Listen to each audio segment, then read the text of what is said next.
Em nome do Pai, do Filho e do Espírito Santo. Amém.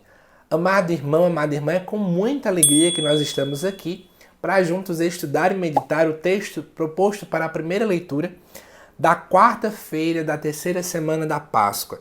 Esse texto se encontra lá no livro de Atos dos Apóstolos, capítulo 8, versículo de 1b até o versículo 8, que diz assim: Naquele dia começou uma grande perseguição contra a igreja de Jerusalém, e todos, com exceção dos apóstolos, se dispersaram pelas regiões da Judéia e da Samaria. Algumas pessoas piedosas sepultaram Estevão e observaram grande luto por causa dele. Saulo, porém, devastava a igreja, entrava nas casas e arrastava para fora homens e mulheres para atirá-los na prisão. Entretanto, aqueles que se tinham dispersado iam por toda a parte pregando a palavra. Filipe desceu a uma cidade da Samaria e anunciou-lhes o Cristo. As multidões seguiam com atenção as coisas que Filipe dizia, e todos unânimes o escutavam, pois viam os milagres que ele fazia.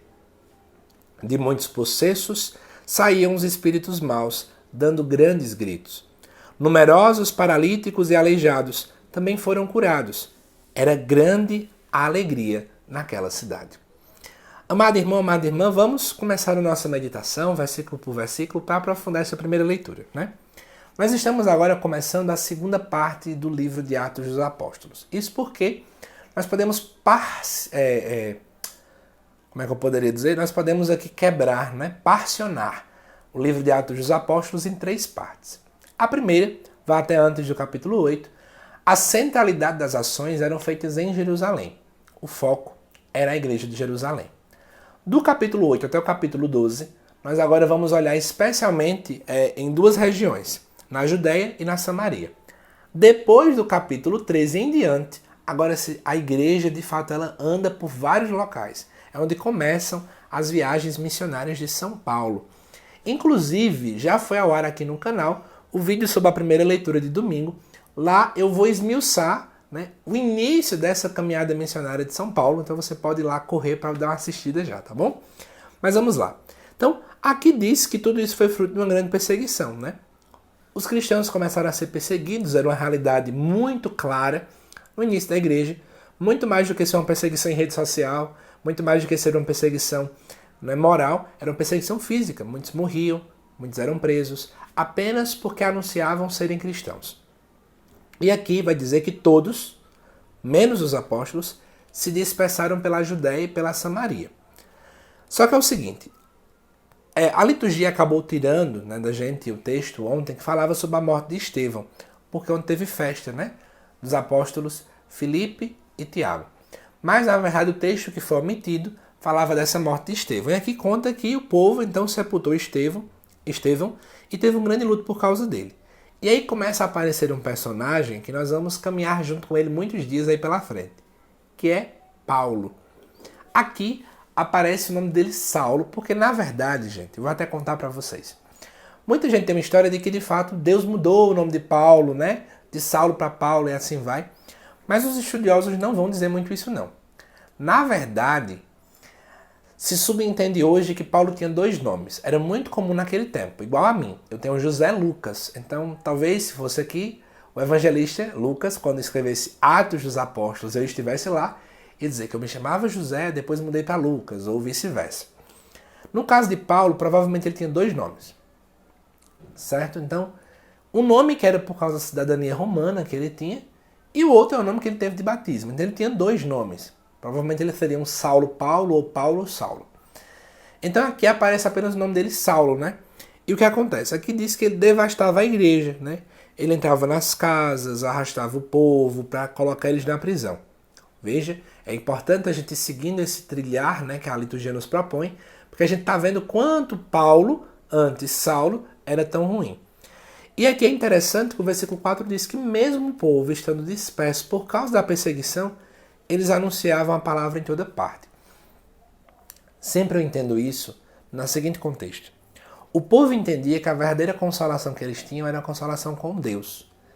E uma vez que eles buscavam ter uma intimidade com Deus, eles entendiam que eles não podiam guardar para si aquilo que eles viram, ouviram e viveram.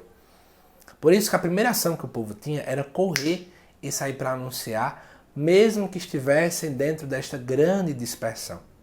Já paro e faço uma provocação. O que a gente tem feito hoje quando a gente é perseguido? Por exemplo, dentro da nossa casa, na nossa pastoral, na nossa paróquia, no nosso trabalho, nas nossas amizades. Vez ou outra, as pessoas nos perseguem, né? A gente senta para baixo. E o que eu mais escuto das pessoas é: vou me afastar do serviço. Vou ficar recluso porque estou magoado. Vou me dar um tempo porque não me sinto bem. Vou fazer isso, vou fazer aquilo. O povo de Deus não fez isso.